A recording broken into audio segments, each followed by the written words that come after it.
Hello everybody and welcome back. I'm back today with some big updates on the PPP program running out of funding. So we're going to talk about whether or not there's still funds available out there and where you could find it. Will I receive mine? A lot of questions are coming as to whether or not you're going to receive yours. And I am hearing people are still being funded. I want to talk about all that from viewer feedback, okay? And what could possibly come next from Congress and what we can do to help convince Congress of what we want to have happen next. Okay, we're going to talk about all that and more. So share this video with everybody that you know who is inside the PPP program, whether they were in Draw 1, Draw 2, maybe waiting for the retroactive PPP, or waiting in the queue for PPP funding or more PPP funding. So let's get you all caught up.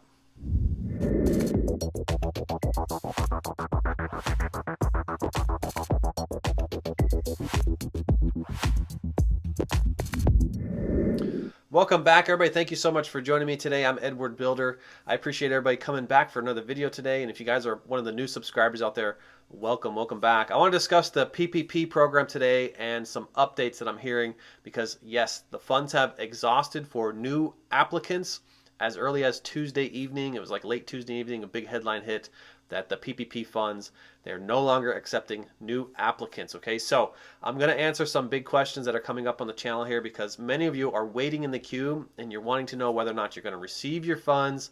There is also the potential that you could switch to a different lender right now. These are CDFIs. Grab yourself a piece of $8 billion that may still be out there. And I want to talk about what could come from Congress here in the very near future because there's a lot of big bills out there that are being pushed through for retroactive PPP, some things for farmers and ranchers, and we need to talk about whether or not they're going to combine it with additional funding to keep this program going. It's rather popular, so I'm going to need all your help to get this done, so let's dive in. All right, let's talk about who will possibly still get funded, okay? Just because they stop taking new applications does not officially mean that the funding is technically totally dried up yet because there are reserves out there. It's already been allocated to certain individuals that already have applications sitting in the queue, and it's being processed behind the scenes at the SBA. And there is like $8 billion sitting in the CDFI funds, which I'm going to talk about here in just a little bit. Now, that number, that $29 billion that I announced here the other day on the channel, remember, we're slashing that in half. There's only approximately $15 billion total left in this entire fund for PPP right now. And that's because there's some fees that are tied up behind the scenes where they have to pay the lenders for originating all these loans, all right? So if you are questioning whether or not you will still get yourself funded, I announced it on the channel the other day. There are some things you could think in your mind. If you've signed your promissory note already, that could be a potential good indicator that you may still get your funding, okay? I am getting feedback from viewers even today that they are now seeing their funds show up in their bank account. Now, remember, it was announced on Tuesday that the funds were all out, but viewers today are still receiving their PPP funds if they were in a certain step, signed their promissory note, have already been in like the second reviews with the SBA. They may still be seeing their money come, okay? Now, that doesn't necessarily mean that everybody who signed their promissory note will get funded, okay? Because I am still hearing that even after signing promissory notes from viewer feedback, even after having the PLP, even after you've gone through certain reviews with the SBA, the loans are still being canceled, unfortunately. I hate to report that, all right? So the best way to truly find out if you will get funded is to check with the lender that you went through. Now, I know Womply's tough to get on the phone. I know some of these big fintechs are really hard to get somebody on the phone, but you're going to have to just keep trying and find out where you are in the process because you may still be able to take an action. If you qualify, you could get yourself into the CDFIs where there still is $8 billion out there, and you could maybe find yourself a different path to get yourself funded. So I'm going to talk about CDFIs coming up here next. I'm going to shift over here. I want to talk about the CDFIs and some actions that you could take yourself. Now remember, not to just rely on the fintech thinking like, oh, well, I'm in with the fintech. They're going to transfer me over to a CDFI. Okay, that is not always the case. That may not happen, all right? So you may want to take some actions here. You may want to reach out and call them to find out what's going on with your PPP application, as I mentioned earlier, because 80% of you, 80% of really all applicants, elected to skip that optional section where it asked about demographic informations on race and ethnicities, where in this case it could have possibly helped you get yourself transferred over to a CDFI. Now I am hearing like Womply and Blue Acorn are working with CDFIs. One of them is Prestamos CDFI. I'm hoping I'm saying that right. Prestamos CDFI.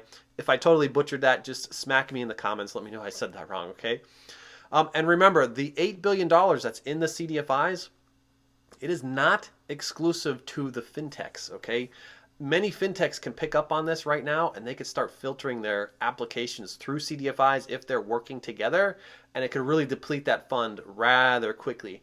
Now, imagine here for a moment. The program's been open for several months, and there's still $8 billion sitting in CDFI. So that means not many individuals are actually approaching a CDFI to get this done, okay? And so, therefore, if the fintechs catch on to it and they start filtering them in, that could deplete rather quickly. I want to share some data here with you real quick. Take a look at this graph right here. This is the weekly summary every week of the amount of funded loans, and that big red line is the $8 billion line. Notice there's only about 3 weeks that are close to that $8 billion mark. Everything else has been practically 2x that for the entire length of this program. So looks like week number 7 was a little over. Week number 13 is the only one that came under $8 billion. So if you want to know if this will last for another week, $8 billion, it's not likely that it'll last very long, okay? Now, I'm getting viewer feedback that some applicants are checking with the CDFIs, the list that I've provided. They're checking with the CDFIs to see if they're accepting applications. And some of them are just clearly saying, no, we're not accepting applications at this time. They're maybe either saying that they're exhausted on the funds. But there are CDFIs that are out there that are still accepting applications. Thank you to everybody who commented that you did find one. So if you go out to the list and you find a CDFI, let us know in the comments here who that CDFI was so we could help out other members to this channel, okay? That list of CDFIs can be found right now in the description. I'm going to plug my Airbnb crash course here real quick because I'm really excited about it. So if you want to check out an Airbnb crash course, it's also found in the description where you can start earning passive income starting with just $50. Earn yourself an extra $5,000 to $10,000 each and every month. You don't need to own real estate to get this done. I teach you all the tricks on how to do this, all right? I also have a whole free stuff section located in the description.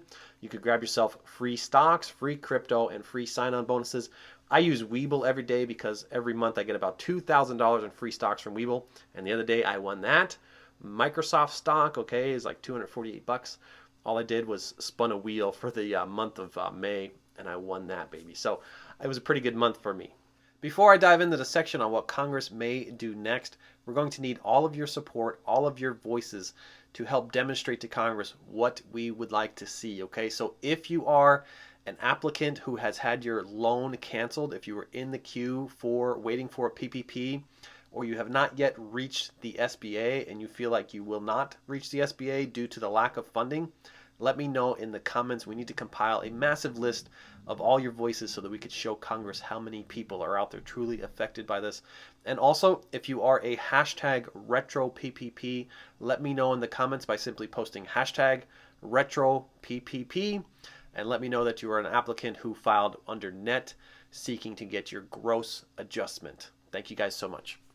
All right, let's talk about our friends in Congress, okay? There's probably not going to be a video in the next few weeks that I don't bring up something about our friends in Congress, okay? Because we really need our friends in Congress right now if we want to get new funding over there or if we want to get hashtag retro PPP into effect. So, in my opinion, the fact that the funds ran out in the PPP program is actually a good thing, okay? It really is a good thing in my mind because it demonstrates how popular the program is, and it demonstrates how the popularity is rising for the program, all right? And I'm going to point this out with some data, of course, because that's just who I am. But I think it's a good thing that the funds ran out. It really shows Congress what they need to do, right? Because in 2020, this program ran out of funds so quickly that they just sent new funding over. And if you recall, there was $111 billion left over from 2020. Having funding left over made the program go stale, all right? It sat for months before anybody picked the program back up again to reopen it for new applicants. So with this being running out of funds and still having more applicants in the queue, it's like a no-brainer to just send more money over to it, all right? Roughly in 2020, 5.1 million loans were approved through this process, and this year we're already at 5.6 million loans. So in a shorter time period, more people applied for the loans and with less funding, right? So, the 5.1 million stretched across approximately 6 loans of 2020. And this year, the 5.6 million loans stretched across approximately, I don't know, $290 billion, give or take. All right, so it just shows that smaller loans are being approved because there's 40 million small business applicants out there that would qualify for this program. And right now, only 5.6 million have applied in 2021. All right. Now, that being said, I've also gone and gathered up some data from the Fintechs, because I've gone and just compiled how many Fintechs still have in the queue, have not yet reached the SBA yet, how many applicants are out there. And I'm seeing this to be staggering around approximately 3.2 million applicants that are still out there waiting to even reach the SBA, and funding has run out. So that's huge, okay? That really says it all, okay? That's basically telling Congress, hey, you left out 3.2 million people that have just now figured out about the program. What are you going to do to help them, right? That's a big deal. So a couple of things could happen. Congress could simply say, yep, you're absolutely right. Let's send another $300 billion over there to service all of those loans, all the new applicants, and keep the program going because it's so popular. The other thing they could do, they could say, let's only send $100 billion over just to service the remaining portion of everybody out there looking for the loans, all right? Or, of course, they could take targeted looks at this, which I hope they don't. They could take targeted looks at this and really start to focus it on people that have reduction in gross receipts or gross sales over a certain threshold, right? So let's hope they don't do that. I think the 25% for the draw 2 applicants is the best one to do it. And I think if they go and extend this program, everybody from 2021 should be eligible to get a draw number 2. And who knows, maybe even we should be talking about a draw number 3 at some point here in time, because if you think about the whole pandemic, it lasted for a year and it's still going on. They've only given us 5 months of payroll to cover that, when really there's 12 months thus far, 13, 14 months thus far. I mean, it's still adding up, right? So there may be possibility for even a draw number 3. Now, I'm not saying that's going to happen, but I'm saying that they should service draw 1, get them draw 2, and I think we should be looking at retroactive PPP. So hashtag retro PPP is for all of those applicants out there who received their net prior to the rule change for Schedule C filers, when the new rules said you could be using your gross income instead of your net. That left out thousands and thousands of applicants for this unfairness who could have received an additional $10,000. I mean, the numbers are staggering. It's so far off, gross versus net. So the best way to get this all done is through all of your voices. Hashtag retro PPP, and copy all of your senators, all of your congressmen and women. Get them all alerted to the fact that you want hashtag retro PPP and you want more funding for the PPP program. That's the only way we're going to get this done. We need to make sure that Congress is aware of how much we need this program, and start copying and tagging all of your congressmen and women. And make sure you get Ben Cardin in there as well. He's sitting at the top of all this. All right. So hashtag retro PPP, spread it around. We're going to need all your support to get this done, so thank you so much. If you need further assistance outside my free content found right here on YouTube, you could find me pinned in the top comment for a one-on-one consultation. Just click that old link, and you can set up a phone call with me, and avoid anybody trying to get you to go to WhatsApp or some Gmail accounts or Instagram. Just avoid it all completely. They go and copy the big channels, and they try and trick you into giving them sensitive information. So avoid that altogether. You could find me in the top comment or in the description if you'd like to reach out to me.